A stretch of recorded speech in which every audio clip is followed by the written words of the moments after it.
What's up everyone? Hope you're doing well today. My name is Qasim and today I've got a bunch of tips to help you maximize the battery health of your iPhone. Now a couple weeks back I did battery tips to prolong your battery life throughout the day. So if you haven't already, go check that video out because I'm pretty sure if you guys combine those tips and then take care of your battery health like I'm telling you today, you're going to be able to get a lot of battery life out of your iPhone. So first and foremost, I want you guys to keep in mind two numbers, 30% and 80%.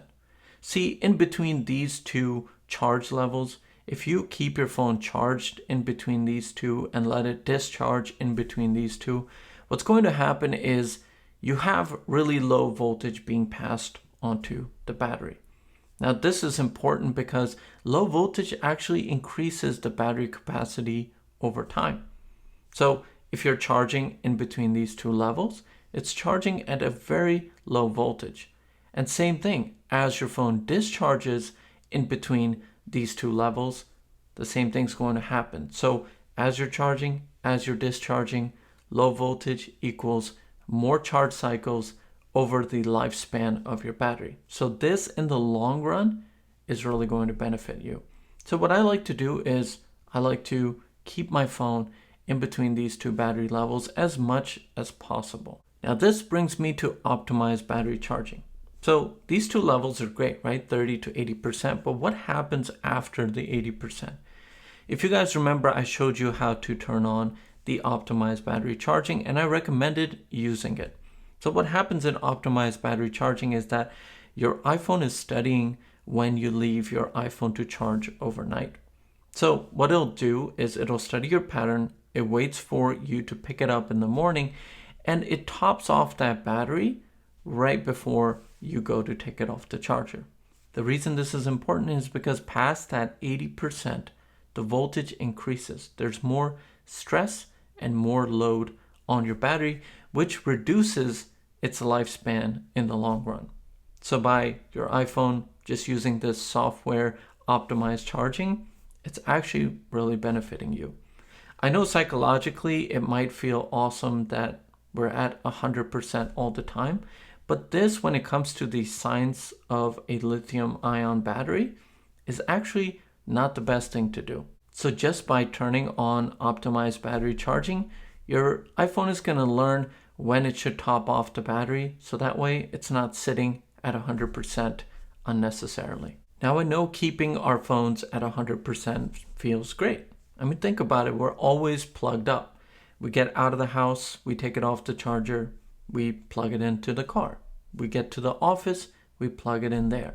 It's because we all have this anxiety that our phones are going to die on us. Makes sense because we rely on them for a lot of things. But this brings me to my next tip, which is to avoid charging and discharging. Now, what do I mean by this? Well, we've all been there. We're watching a bunch of videos, maybe we're playing a game, and we're also plugged up at the same time. Reason being because, well, it's fun. You can enjoy your videos, you can enjoy your gaming, but still maintain a full battery. So psychologically, it feels great. But this is really bad for the battery. See, when you're charging and discharging a battery at the same time, you're inducing mini cycles into the battery. So this is going to reduce its long-term lifespan. So imagine you're playing a video game and you're fully charged. If you remember my previous tip, once you're above 80%, there's a high voltage being passed on to the battery. So your battery is already going through stress and it's discharging at the same time. So you personally might feel great that, hey, I'm playing this video game, but at the same time, I have full charge. So when I do take it off the charger, I'll be able to go throughout my day with no problem. But scientifically, you're actually damaging the battery a lot in the process. This also generates a lot of heat. For example, when you're playing a video game, your processor is working hard and your phone might be warming up because it's charging, you're working it harder, and this is spelling a major disaster for your battery. But it still feels good. So it's best to avoid this. And this actually brings me to heat, which is the next tip. Now, heat is actually really detrimental to the health of a lithium-ion battery. But there's a few things that you can do to manage the amount of heat that your iPhone's battery is exposed to. First and foremost, keep in mind the optimal operating temperature for an iPhone or iPad. 32 degrees to 95 degrees Fahrenheit or 0 degrees to 35 degrees Celsius. This is what's recommended to expose your iPhone to.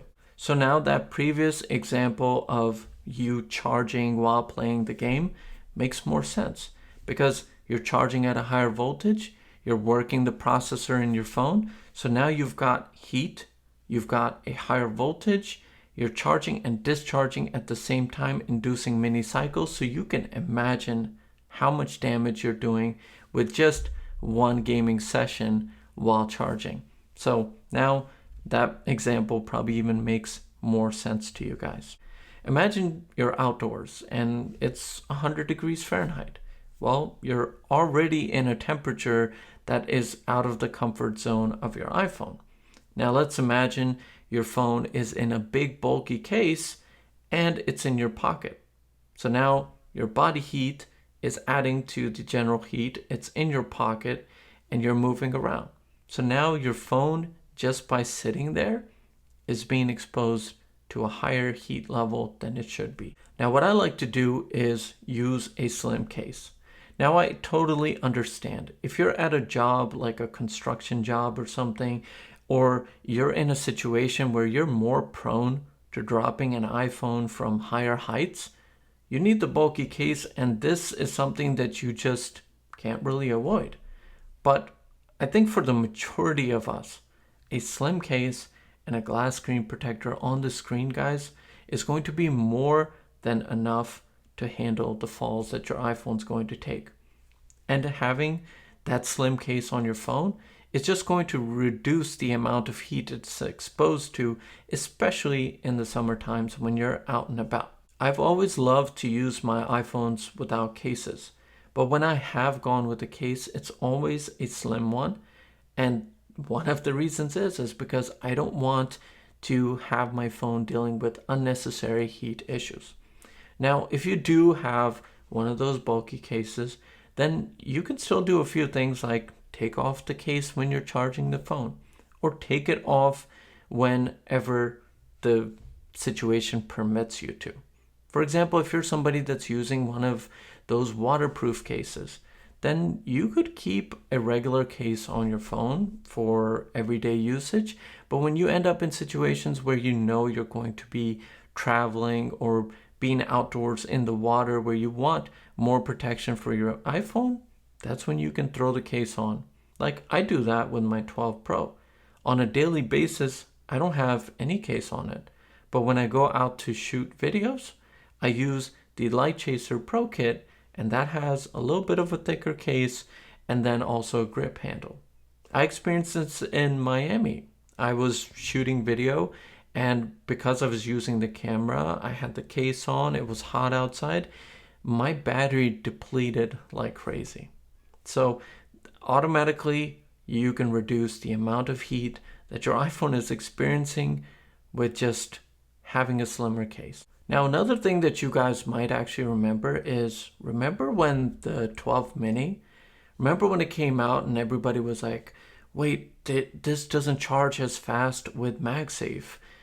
I know that makes for a great headline on a website or a great clickbait for a YouTube video, but there's science behind it. It all goes back to heat. If you charge the mini, because see, all the components are so tightly packed in this phone, right? So there's less heat dissipation. And because of that, if you charge this as fast as the rest of the lineup, you're going to be inducing more heat. So yeah, you might have fast charging, but you're actually hurting the lifespan of the battery in the process.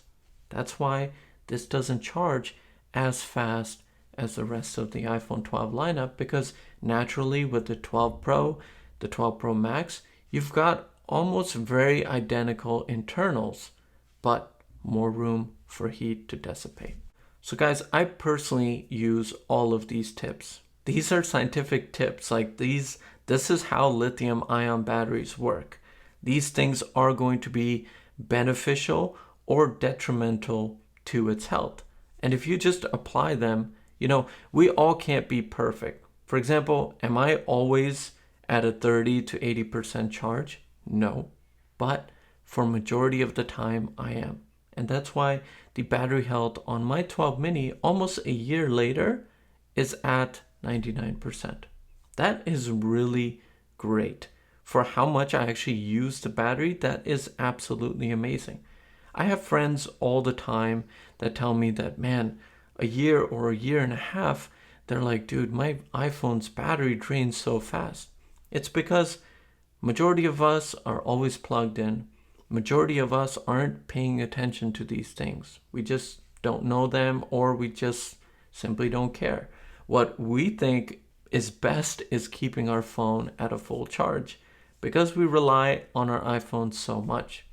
But I can promise you, if you take these tips, then you take the tips in my battery tips video and combine them, in the long run, if you are somebody that is not upgrading your iPhone every single year, in the long run, 2 years down the road, 3 years down the road, you're going to come back and thank me that these tips are that awesome and that beneficial to the battery health and lifespan of your iPhone's battery. So with that said, I hope you enjoyed this video. I hope you found some of these tips helpful, and I hope that you can apply them to your iPhone. Now, I know that we can't all be perfect. Even like I said myself, I'm not perfect, but just taking these tips and applying them into your daily routine and habits is going to do a lot of good for the battery health of your iPhone. So thank you so much for taking the time to be here today. If you enjoyed this video, give it a thumbs up. Comment down below if you guys have any question or anything that you'd like to say. And most importantly, guys, take care of yourselves, and I will see you all in the next video.